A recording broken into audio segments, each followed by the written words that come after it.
Hema committee report പുറത്തു വന്നിരിക്കുന്നു. ഗുരുതരമായിട്ടുള്ള കാര്യങ്ങളാണ് അതിനകത്ത് പ്രതിപാദിക്കുന്നത്. നമുക്കിപ്പം മുൻ കേന്ദ്ര മന്ത്രി മുല്ലപ്പള്ളി രാമചന്ദ്രൻ ചേരുന്നുണ്ട്.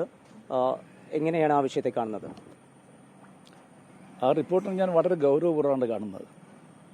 ഒന്നാമത് ആ റിപ്പോർട്ട് സമർപ്പിച്ച ജസ്റ്റിസ് ഹേമയെ ഞാൻ ആദ്യമായിട്ട് അഭിനന്ദിക്കാൻ ആഗ്രഹിക്കുന്നു. ഇത്രയും ധീരമായി സ്വതന്ത്രമായി കാര്യങ്ങൾ പറയാൻ എത്ര കമ്മീഷൻ സാധിച്ചു എന്ന് നമ്മുടെ ആത്മപരിശോധന നടത്തണം. മറ്റ് കമ്മീഷനുകൾക്കൊക്കെ തന്നെ ഇതൊരു മാതൃകയായിട്ട് എന്നാണ് എനിക്ക് ആദ്യമായിട്ട് പറയാനുള്ളത്. പിന്നെ ഈ കമ്മീഷൻ റിപ്പോർട്ട് കഴിഞ്ഞ 4 വർഷമായിട്ട് ഈ ഗവൺമെൻറ് പൂഴ്ച വെച്ചിരിക്കുകയായിരുന്നു. എന്തിനു വേണ്ടിയിട്ടാണ് ആ റിപ്പോർട്ട് വെളിച്ചം കാണാതെ മുഖ്യമന്ത്രിയുടെ ഓഫീസിലോ അല്ലെങ്കിൽ ഉത്തരവാദപ്പെട്ട മറ്റ് മന്ത്രിമാരുടെ ഓഫീസിലോ അത് കിടന്നതിനെക്കുറിച്ചുള്ള ഉത്തരം ഈ ഗവൺമെൻറ് പറയേണ്ടതായിട്ടുണ്ട്.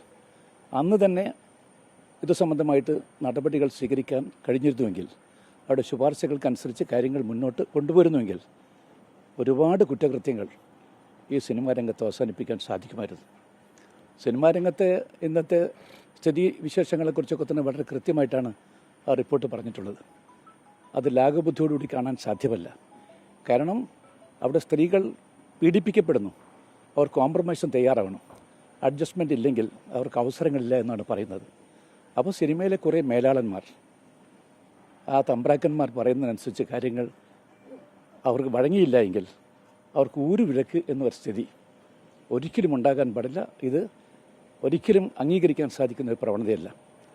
ഈ റിപ്പോർട്ട് മറ്റൊരു വലിയ സന്ദേശം നൽകുന്നുണ്ട്. കേവലം സിനിമയിൽ മാത്രമല്ല, എല്ലാ രംഗത്തും സ്ത്രീകൾ അരക്ഷിതരാണ്. അതിൻ്റെ ഒരു തുറന്ന പ്രഖ്യാപനം കൂടിയിട്ടാണ് ഈ റിപ്പോർട്ടിനെ ഞാൻ നോക്കിക്കാണുന്നത്.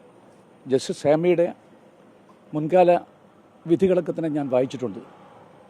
പല വിധികളും വളരെ ശ്രദ്ധേയമായിരുന്നു. അവർ ജില്ലാ ജഡ്ജിയായ കാലത്ത് തന്നെ ഏറ്റവും സുപ്രധാനമായ ഒരുപാട് ജഡ്ജ്മെൻറ്റിലൂടെ കേരള സമൂഹത്തിൻ്റെ ശ്രദ്ധ പിടിച്ചു പറ്റിയൊരു ജഡ്ജാണ്. ഈ മാതൃക ജുഡീഷ്യറിയിൽ എല്ലാവരും സ്വീകരിക്കട്ടാണ് എനിക്ക് പ്രാർത്ഥിക്കാനുള്ളത്. ഈ വിഷയത്തിൽ ഇപ്പോൾ പോലീസിന് തുടർ നടപടി സ്വീകരിക്കാൻ കഴിയുമോ? എങ്ങനെയാണ് അതിൻ്റെ നിയമവശത്തെ കാണുന്നത്? നിയമവശത്തെക്കുറിച്ച് ഞാൻ ഇപ്പോഴൊന്നും പറഞ്ഞില്ല. പല അഭിപ്രായങ്ങളും അതിനെക്കുറിച്ചുണ്ട്. എന്തായാലും ആ ശുപാർശകളനുസരിച്ച് ഒരുപാട് കാര്യങ്ങൾ നടപ്പിലാക്കേണ്ടതായിട്ടുണ്ട്. ആ കാര്യത്തിൽ ഒരു നിമിഷം പോലും ഗവൺമെൻറ് ഭാഗത്തുനിന്ന് ഒരു വീഴ്ച ഉണ്ടാകാൻ പാടില്ല. ഗവൺമെൻറ് സത്വരമായ നടപടികൾ സ്വീകരിച്ചുകൊണ്ട് പോകണം. 4 വർഷം പാഴാക്കിയൊരു ഗവൺമെൻറ്റാണിത്. പലരെയും പ്രൊട്ടക്റ്റ് ചെയ്യണമെന്ന് ഈ ഗവൺമെൻറ് ആഗ്രഹിച്ചിരുന്നു. കാരണം ഒരുപാട് സ്ഥാപിത താല്പര്യത്തിൻ്റെ സംരക്ഷകന്മാരാണല്ലോ കേരളം ഭരിച്ചുകൊണ്ടിരിക്കുന്നത്. അപ്പോൾ അവർക്ക് സിനിമാ രംഗത്തും അതുപോലെ സ്ഥാപിത താല്പര്യങ്ങളെ സംരക്ഷിക്കേണ്ട മൗലികമായ ബാധ്യത ഒരു പക്ഷേ കാണുകയായിരിക്കും. പക്ഷെ ശരിയല്ല. ഇത് മാത്രമേ എനിക്ക് വിനീതനായിട്ട് പറയാനുള്ളൂ. റിപ്പോർട്ടിൽ ശക്തമായിട്ടുള്ള തുടർ നടപടികൾ ഉണ്ടാകണമെന്നാണ് മുല്ലപ്പള്ളി രാമചന്ദ്രൻ ആവശ്യപ്പെടുന്നത്. കോഴിക്കോട് നിന്ന് പ്രവീൺ ധർമ്മശാലക്കൊപ്പം സമീർ സി മുഹമ്മദ്, 24.